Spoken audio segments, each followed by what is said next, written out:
this intellectual thing. It's not an intellectual process. It's, if anything, an intuitive process based on something, in me, I think, that make the selections. In other words, if somebody else was picking from the 1,000, the book would be completely different. You selected without captions? What are your captions? You mean without knowing who the artist is? No, I didn't. I don't know. I went by the photograph. The book itself is that way. Is that you have the photographs without the caption. To see who did the photo, who took the picture, you have to go to the back.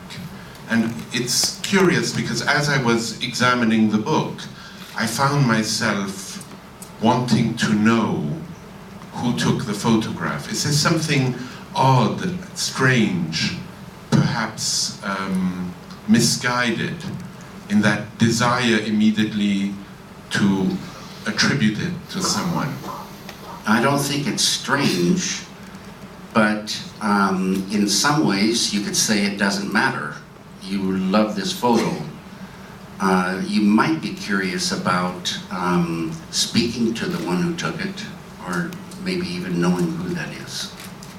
But you felt no compulsion to do so? No, I was told, and I feel just the photograph speaks to you. Doesn't matter who took it. When did you first fall in love with art? I was drawing from the time I was very little. And all the time I was drawing, in the back of my mind, I was thinking that when a person grows up, they basically have to stop drawing and do something more serious. Useful. Yeah. So I was 14 years old on the front lawn of my girlfriend's house at night, about 9:30 or 10, and I met a fellow named Toby Keeler. I'm meeting him for the first time. I'm talking to him, and he tells me his father's a painter. And when he told me his father was a painter, a bomb went off in my head, and that changed my life completely. The father is a painter, and I realized this is what I want to do. Because you believed that the word painter meant someone who paints houses. I thought at first he might be a house painter, and that's a noble profession. But then he said, no, he's a fine art painter, and that's when the bomb went off. So a word. A small word separated it and made it lively. Back to the word lively. You speak about the thrill of standing in front of a work of art, particularly the Marlborough Gallery, standing in front of a work of art by Francis Bacon. Something happens.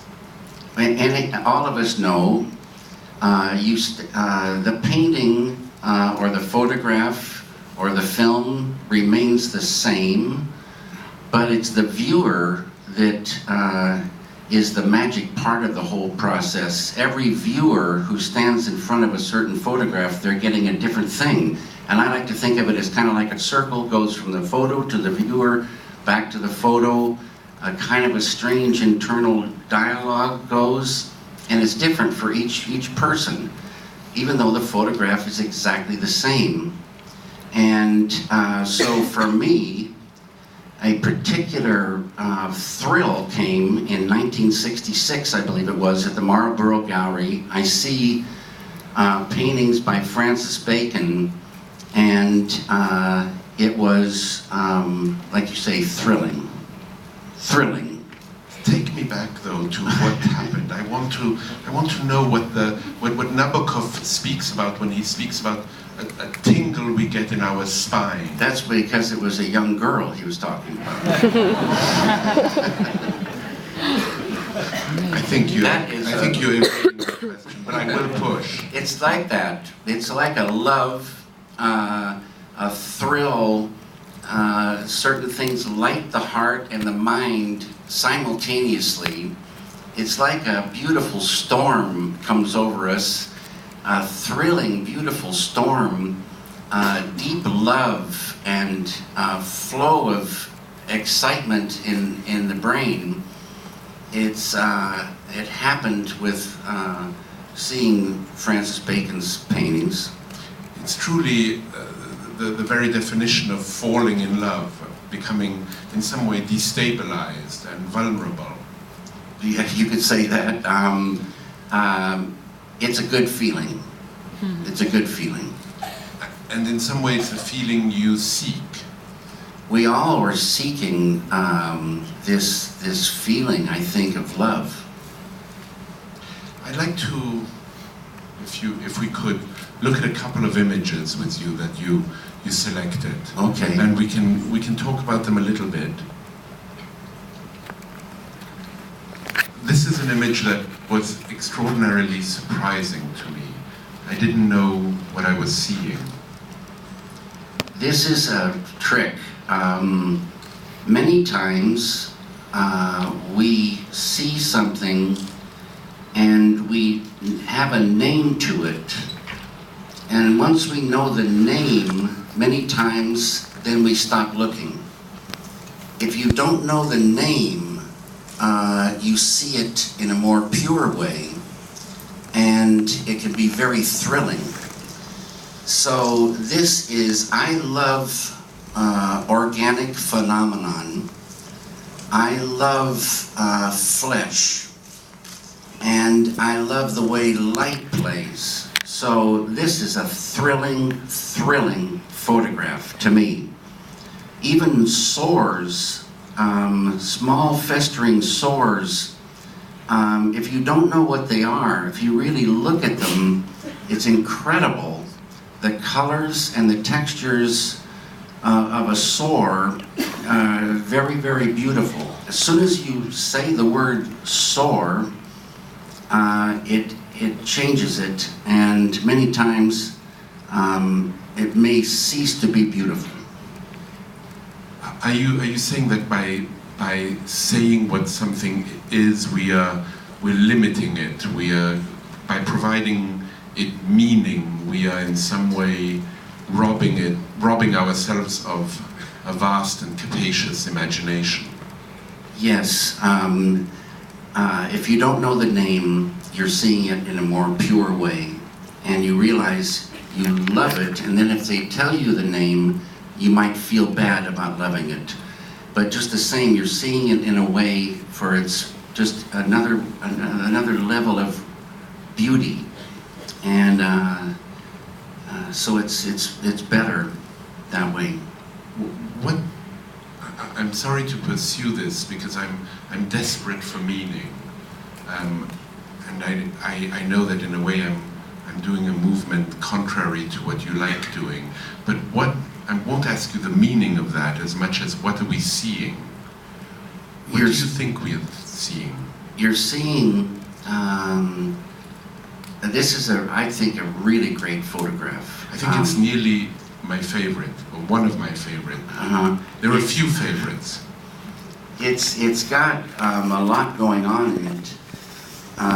The light is beautiful. The texture is beautiful. The way the lines play, the shadow and light. And it has a definite feeling of organic phenomenon. You don't know exactly what it is, but it's thrilling, and it's very beautiful as an image. It's just a beautiful thing to have, say, in your home. And the putrefaction is beautiful in some way. All of it is beautiful.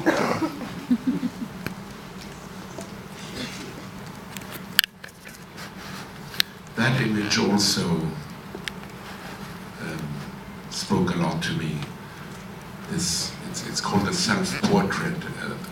I don't know what it's called, but it's... I shouldn't tell you. No, but it's sometimes, like with a wider lens, you'd see a hand, But closer in, you get into more and more abstractions. So each picture, especially the top two, are beautiful abstractions, and you don't necessarily know what it is. It's just very beautiful. And again, it's flesh, and it's organic, and it's close up. It's close up because then it can get abstract. It just turns into an abstraction, and you see it for a play of light and shape and like this. Are you saying that maybe the photo would have been more successful if it had only been 2 parts rather than 3? No. It's beautiful, the 3 parts. The third part lets you know what you're seeing, maybe, but each part is, the third part is incredible. It's incredible. It just tips you off that it's a hand. It makes you also look at yourself. And you look, and when you look very closely at your skin, it can be very strange and disconcerting, don't you think? Now, see, the thing is that there's another thing. The world is as you are. That's another expression. It means that it's the same world out there, but depending on how you are, you'll see it. There's an analogy. If you have dark green, dirty glasses, that's the world that you see. And so, in other words, somebody else could look at their skin and very close up and get a thrill. It could be a deep beauty. And you say it's very disconcerting. Well, I think I say it's disconcerting. Can I permit myself to say it's disconcerting and thrilling? Okay, now, Paul, you have to explain that. Okay, the interview has turned around. I know this could happen, but well, it's somewhat unknown, because at least I may not pay enough attention to myself, to that self in myself. And I look at it and I see the veins. I also see something that is less thrilling to me, which is the age, the aging process.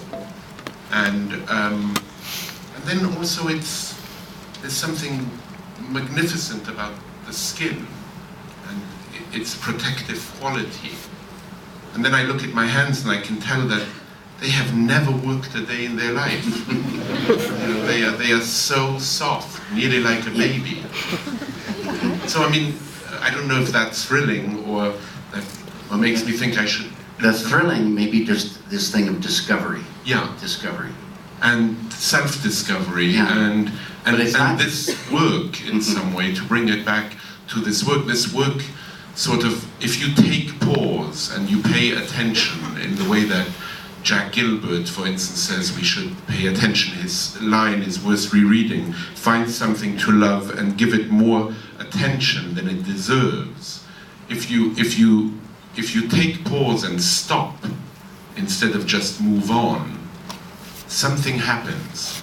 Something maybe quite magical does. What they say is, many times, at first glance, there's the surface, and then if you look more, it gets a possibility of seeing deeper and deeper levels.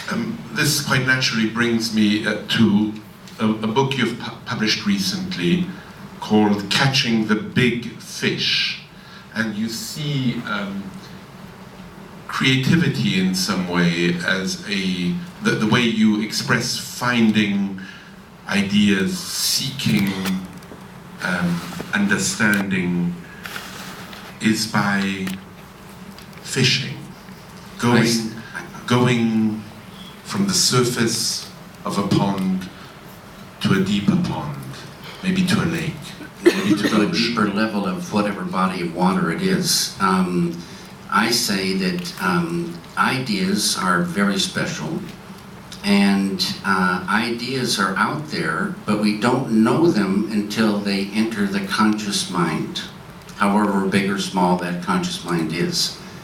And I say that I equate it to fishing because if you have a desire for an idea, I say it's like baiting a hook. And the same way with fishing, once you place that desire, then it's just a question of having patience. You lower that hook in with the bait and you wait. But because you're focusing and that becomes lively, it's like fishing, you wait and chances are you may catch a fish, get an idea. Now, there's many ideas, but you might catch an idea. The next important thing is an idea you fall in love with. Now, for like a feature film, you might get an idea that you fall in love with just a fragment of the future whole. But because you've caught one little fragment, one little fish, that's even more bait. And now it will attract other fish. They'll swim in, and you'll catch those, and a story will evolve, a script will evolve. You know, there's the reading